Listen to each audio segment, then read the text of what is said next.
উপস্থিত সম্মানিত বিষয়ভিত্তিক বাংলাদেশ জাতীয়তাবাদী ছাত্রদলের কেন্দ্রীয় সাধারণ সম্পাদক, ছাত্রদল ঢাকা বিশ্ববিদ্যালয় শাখার সভাপতি, সাধারণ সম্পাদক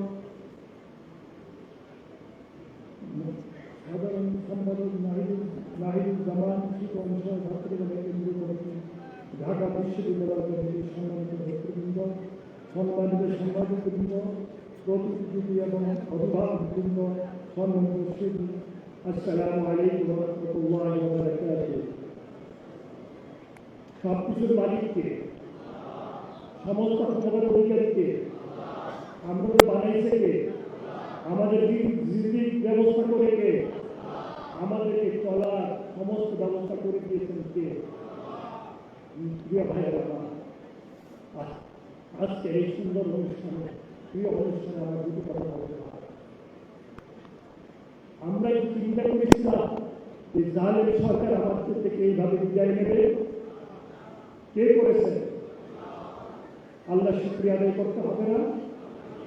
আমি বিশ্বাস করি আজকে আমাদের ছাত্রদল আয়োজিত করার প্রতিযোগিতা অনুষ্ঠানটা আল্লাহ শুকরিয়া আদায়ের জন্য করা হয়েছে।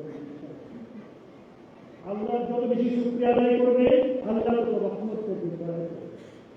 ভাই, আল্লাহ কি জিনিস, আল্লাহ কি!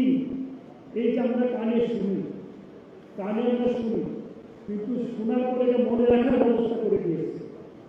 মনে রেখে আমার যে কথাটা এক বন্ধু আমাকে বলতে গেল একটু বাড়িতে থাকবে, সেই কথাটাকে আমার মনে করার ব্যবস্থা করে দিয়েছে। তাই না ভাইয়েরা? কে করেছেন? আল্লাহ। চোখ দিয়ে দেখার ব্যবস্থা করে দিয়েছে, দেখে বুঝার ব্যবস্থা করে দিয়েছে, বুঝে এটাকে মনে রাখার ব্যবস্থা করে দিয়েছে। কে করেছে? আল্লাহ। সমস্ত ক্ষমতার অধিকারী আমার আল্লাহ।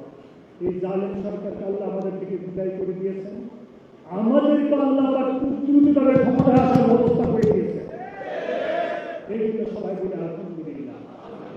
আজকের ছাত্রদল আয়োজিত এই কোরআন প্রতিযোগিতা আমাদের এমনিভাবে উৎসাহিত করেছে, অনুপ্রাণিত করেছে। আমি ছাত্রদলকে বলতে চাই, আমি আপনাদের ভাই, আমি মন্ত্রী নই। আপনারা হুকুম করবেন কি করতে হবে। আমি আল্লাহর কানুনের জন্য যা প্রয়োজন ঠিক করবো আপনাদের কামনা। ভাইয়েরা আমার, আমি প্রথমে বলেছি আল্লাহ যা চান তাই হয়। আল্লাহর হুকুম অনুযায়ী করতে হবে। কোরআনের কারীম প্রতিযোগিতার মাধ্যমে, তেলাওয়াত প্রতিযোগিতার মাধ্যমে সীমাবদ্ধ থাকলে চলবে না। কোরআনের কারীমকে আমাদেরকে অনুসরণ করতে হবে, মানতে হবে। আমাদের জীবনের উপরে এটাকে প্রচলনের ব্যবস্থা করতে হবে। আমরা যদি কোরআনের হুকুম অনুযায়ী না চলি, আমরা প্রকৃত মুসলমান হতে পারবো না। তাই না ভাইয়েরা আমার? তাই কওমি মাদ্রাসা বাংলাদেশে তারা একমাত্র দাবিদার এই বাংলাদেশে কোরআন শিক্ষার জন্য যে ভূমিকা কওমি মাদ্রাসা রেখেছেন আমাদের ছাত্রদলের সভাপতি বলেছেন আমাকে। আমি তাকে ধন্যবাদ দিতে চাই। তার যে উপলব্ধি, আমি অভিভূত হয়ে গেছি। কওমি মাদ্রাসাকে সুসংগঠিত করতে হবে, তাদেরকে সাহায্য করতে হবে, যাতে ভবিষ্যতে এই কওমি মাদ্রাসা সারা বাংলাদেশে কোরআনের আলো ছড়াই দিতে পারে। তাই না ভাইরা? আমি রোজা মাস, বরকতের মাস, এই মাসে কিন্তু কোরআনের কারীম নাযিল করে থাকে বাবা। তাই না ভাইরা আমার? আপনারা সবাই জানেন। আপনাদেরকে তাদেরকে সবই অনুরোধ করব, এই বাংলাদেশে ইসলামের ধারক বাহক হলো প্রেসিডেন্ট জিয়াউর রহমান সাহেব। জিয়াউর রহমান সাহেব ক্ষমতা নেওয়ার আগে বাংলাদেশের কি অবস্থা ছিল আপনারা তা জানেন। সংবিধানে বিসমিল্লাহির রহমানির রহিম লিখেছেন কে? জিয়াউর রহমান সাহেব।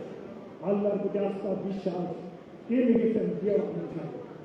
ওয়াইসিকে সম্পর্ক করেছেন জিয়াউর রহমান সাহেব। মধ্যপ্রাচ্যের সাথে সুসম্পর্ক করেছেন জিয়াউর রহমান সাহেব। এই সুসম্পর্ককে কন্টিনিউ করেছেন আমাদের ম্যাডাম জিয়া, আমাদের সাবেক প্রধানমন্ত্রী খালেদা জিয়া।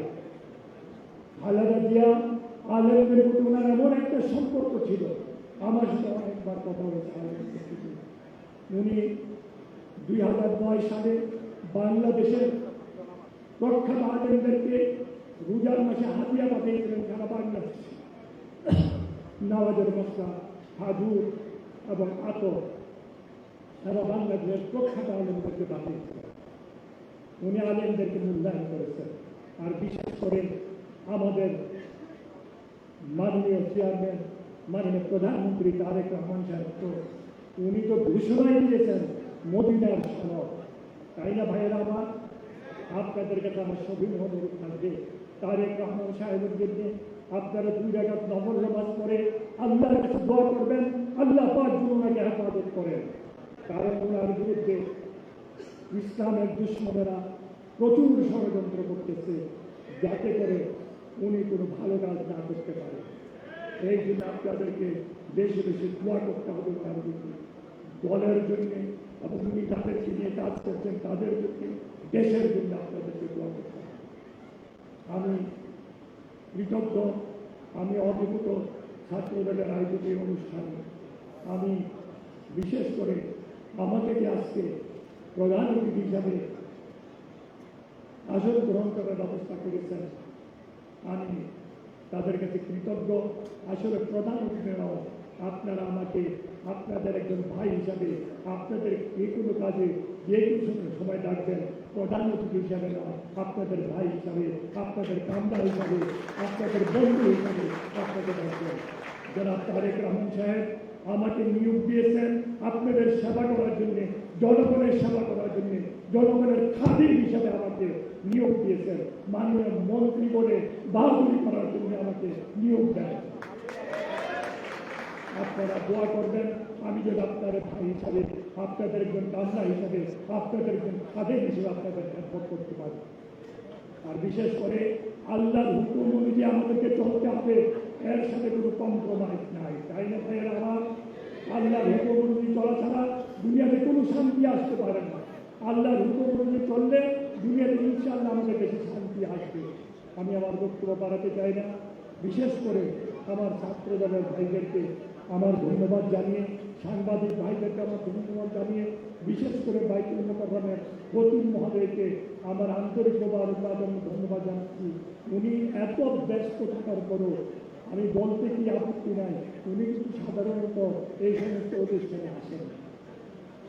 উনি যে দয়া করে আসছেন, উনি যে করে আসছেন, সময় দিয়েছেন, আমি কৃতজ্ঞ, আমি অভিভূত। আমাকে অনুষ্ঠানের মাধ্যমে নয়, আমি ছাত্রদলের ভাইদেরকে, ছাত্র ভাইদের অনুরোধ করবো, আপনাদের প্রয়োজনে আমাকে ডাকবেন, আপনাদের প্রয়োজনে আমাকে আপনারা খাটাবেন, আপনাদের প্রয়োজনে আপনারা আমাকে হুকুম করবেন, আমি খুব খুশি হব। আর বিশেষ করে তারেক রহমান সাহেবের জন্য খারাপ করে দোয়া করবেন, আল্লাহ পাক যেন ওনাকে হেফাজত করেন, আল্লাহ পাক যেন ওরা সরকারকে হেফাজত করেন, আল্লাহ পাক যেন এই দেশে যারা ক্ষতি করতে চায়, যারা অনিষ্ট করতে চায়, তাদেরকে যেন আল্লাহ হেদায়েত প্রস্তুত করে দেয়। বিশেষ করে এই দেশের কওমি মাদ্রাসাগুলিকে যেন আল্লাহ পাক হেফাজত করেন।